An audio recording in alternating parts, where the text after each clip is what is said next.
In this video, I'm going to walk you through how you can become a high ticket closer, get your first gig, and start earning your first commissions ASAP. This is exactly how I myself was able to make 25K a month, working just 4 hours a day, traveling the world. And by this point, I've coached over 170 plus people to do the exact same thing. Vast majority of them didn't have any skills, background, experience with high ticket sales, or even know what it is to landing their first job and getting their first commissions in the next 30 to 60 days. Take, for example, guys like Kashi, who quit his engineering degree and is now traveling the world making 10K a month. Like Richard, who had 3 part-time jobs and now has quit all of them, is making 6K a month and just booked a one-way ticket to Thailand. If those guys can do it and I can do it, so can you. So make sure you stick around to the end of the video because I'm going to show you step by step how I did it, how my clients do it, how you can do it too, and how we do it every single month with our clients and not take months and years like I did. So let's talk about it. What actually is a high ticket closer? High ticket closer is just a fancy name, a label, and title for a sales representative for another company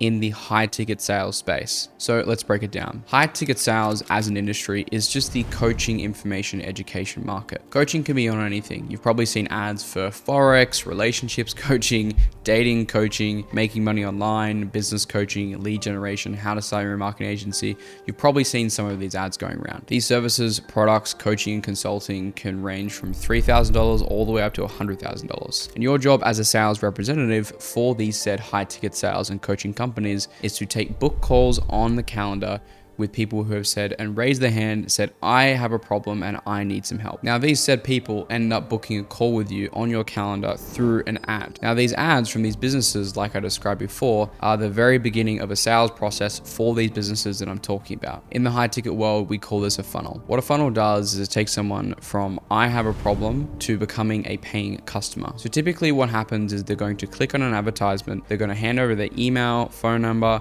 name, so that you or an appointment setter can go ahead and reach out and book these calls. Now, a lot of people don't end up booking calls going straight to what we call a webinar, which is basically a video presentation. So that's where appointment setters and high ticket closers come in. You walk the person who's interested in the solution that you offer and you present it to them. If you convert them, typically you end up getting paid a small percentage of the ticket price. And as I mentioned, that can be from $3,000 all the way up to $100,000. Typical average we see is about a 10% commission cut just for the sale that you've made right there. So for example, if you're selling a $10,000 product, you're taking 10% commission, so that means $1,000 per sale. You sell 10 of those a month and you're already at 10K a month. Is it that simple? Yes. Is it that easy? No. But if you do it long enough, you stick to this career, you stick to this industry, you stick to learning this skill for a long enough period of duration, you'll be able to have the freedom, just like I have, to travel the world, go where I want, with whoever I want, and you'll never have to worry about where your next dollar is ever going to have to come from again. If you actually commit to learning this skill of sales, understanding how to find the best jobs in the industry, and actually putting in some serious effort, you're going to make money with this. So we need to break this process down to 2 parts. Number 1, the skill of sales itself. And number 2, your ability to network, find, and get hired by these dream opportunities. But circling back to the skill of sales itself, if you really commit to learning this, it will serve you for the rest of your life. For so many years, I had tried every business model under the sun. Affiliate marketing, dropshipping, Amazon FBA, how to start your own marketing agency.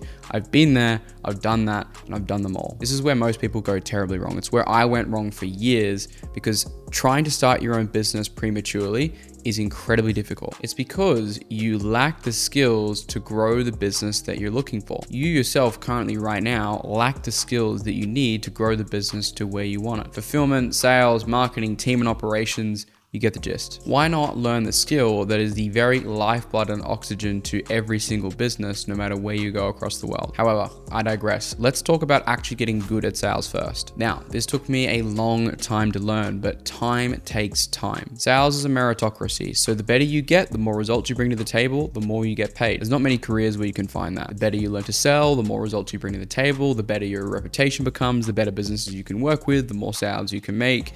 It's a constant compounding flywheel flywheel effect and it compounds over time. And that's just the start of it, because the compounding bleeds into other areas of your life too. You can start a business, you can become a sales manager. The options are completely endless for you when you learn sales as the number one foundational skill. The success just flows on into everything that you do. If we take a look at any majorly successful business owner in the space, whether it be Alex Hormozi, Iman Gadzhi, Sam Ovens, or even Jordan Belfort himself, the reason they're making more money than you or I is simply because of the reason they've stacked enough skills to add more value to the marketplace. Cannot stress enough the importance of learning the actual skill of sales. So to actually get good at sales, there's multiple different ways that you can actually do this. When I first started, I invested $7,500 in a mentor. Do you have to do that? No, but it can get you there a lot faster than if you would do it on your own. Just like I did. After spending over $55,000 directly onto sales training and development, I can safely say after 5 years experience in this industry, I have officially cracked the code to making this game work. If you're interested, there's a link below in the description of this video to fill in a quick form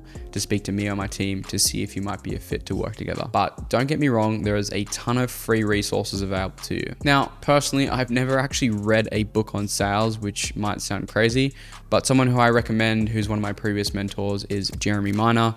His YouTube, podcasts, and just general training content he has free available online, you're going to find really useful. I'd also potentially recommend picking up his book, The New Model of Selling. Haven't read it personally, but I've heard some good recommendations from a few people now. Aside from that, there's a ton of free resources on YouTube and free sales training on the internet that you can get your hands into and start learning the basics. But just watching and consuming content is a very small step in an all but very large journey. You need to practice, and you need to practice a lot. Objections, hard situations, you will only get good through experience. But the very best experience you can have is actually on the job and in the trenches. Take, for example, going to the gym. You don't just walk into the gym if you're a complete beginner and start putting 4 plates on each side on the bench press. You need to start slowly, and you need to start getting the reps over time so you can build the muscle that can sustain the opportunity at hand. It's the same thing with sales. You need to stack up your skills, you need to accumulate your experience, you need to practice hard so that when you get the opportunity that's presented to you to make money on a good offer and work with a good business owner, you can capitalize on it correctly, and you can confidently know that you can perform, because otherwise, if you don't, that can leave a bad mark on your reputation and isn't going to be ideal. Now, let's talk about the part that the vast majority of people in this industry actually struggle with, which is landing good jobs. So many new people, when they come to the high ticket sales industry, make the very big mistake of thinking that sales training is the biggest problem. It's actually the opposite. It's actually finding good opportunities that you can capitalize on and use those sales skills to make the money that you want. Understand that you will simply get good at sales under time and under experience, right? Sales training can make you more efficient. Absolutely. There's no denying that. However, you will simply just take time to get good. There's no avoiding that. And if you don't have a good opportunity, even a singular opportunity that you can even sell for in the first place, you are dead in the water and you won't make any money. In the high ticket sales industry, I heard a statistic somewhere on Facebook, might be incorrect, but something along the lines of 80% of coaching businesses don't actually last longer than 2 years. Most actually end up failing and aren't even good. We need to find and gain the ability and learn the strategy to find the top 20% of businesses that nobody else is looking for and nobody else can find. How do we do this? Networking. Research from LinkedIn shows that in 2016, a whopping 70% of people were hired at a company where they already had a connection in place. At the most desirable companies, the number is higher, with 95% landing jobs because of connections. Furthermore, a study completed by Lever ATS indicated that once interviewed, a referred candidate has a 20x higher chance of getting hired than someone who applied online for a critical job. And when you're referred by a source trusted by the hiring manager, that number increases to 50x. If you do what struggling people do, you will struggle. If you get better offers, it's very simple. You will just sell more. The more you sell, the more you will make. Pretty simple to understand. You will find better offers by being connected to more people in the space with a very specific strategy. Business owners and salespeople. It's about who you know, not about what you know. One of the biggest time wasters in this journey is landing and wasting time on bad opportunities and bad offers. Working with some kid who only started a marketing agency 3 months ago and is advertising a $15,000 per month on target earnings for you is simply not going to cut it. You need to work with already previously established businesses, ideally doing $100,000 a month, and already having sales reps on the account or in the business that are earning the income that you want. Almost 2 years ago, I was working for an 8-figure company. Now, you must understand, the worst salesperson on the team, absolutely terrible at sales. Even though he lacked the skill, he was making more money than most people do in the entire industry. He was averaging between $21,000 and $23,000 a month in commissions. Why? Because he was on a good offer with a proven sales process with other salespeople making the money that he wanted to make. The top sales rep on the account was making $55,000 per month, every single month in commissions. So what's actually in a good offer? Well, you need to assess what is the quality of their marketing, right? These are the people that you're going to be speaking to on the phone and on Zoom calls. Are they leads with no trust, no idea who you are? Do they show up and have no understanding or reasoning as to why they're actually on the call with you in the first place? Then you're looking at quantity. How much marketing they're actually doing? How much are they spending on ads? How many leads are they getting per day? How many calls booked? How much is the sales team on taking on average? What are their show-up rates? How long have they actually been in business? And of course, what type of results do they get their clients? Do they have a ton of case studies on the YouTube channel? Do they have a ton of results posted on the Instagram page? Are they actually doing a good service? Because not only is this ethically meant to be at the front of your mind, but also if the company's not getting good results in the first place, I can guarantee you the business isn't going to last very long. Let me give you an example of a bad offer. I had a client that started working with me about 5 months ago. And when he came and started working with me, he was selling a fitness offer for women in their 50s. Now, if you haven't been in sales for a while, fitness is one of the hardest sales you can do. It is what we call non-ROI. This wasn't the problem. It was the type of buyer that he was dealing with. It's almost like pulling teeth in fitness for women in their 50s. Believe me, I've seen it. I've seen the calls.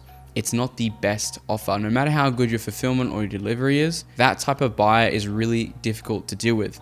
Just the same as real estate agents and et cetera and et cetera. So it's pretty much step by step on how you can become a high ticket closer, how you can get the skill, how you can find your first job, and how you can get your first commissions. I've had guys go through a very similar training to this and land their first role in 3 to 5 weeks, get their first commissions, and be absolutely crushing it. And remember, you will only make the amount of money that your offer will allow you to make. So make sure that you get a good one. If you liked the video and you actually got some value from today, go ahead and drop a like and subscribe, because we're going to be posting a lot more content just like this over the coming months. And lastly, if you want to speed up the process and not take years like I did to learn and get the ropes of this space and sprint to your first 10K a month, start traveling the world with your buddies and doing all that fun stuff that you see all across your Instagram, go ahead. There's a link below in the description. You can go ahead and fill in a quick form to speak to me and my team.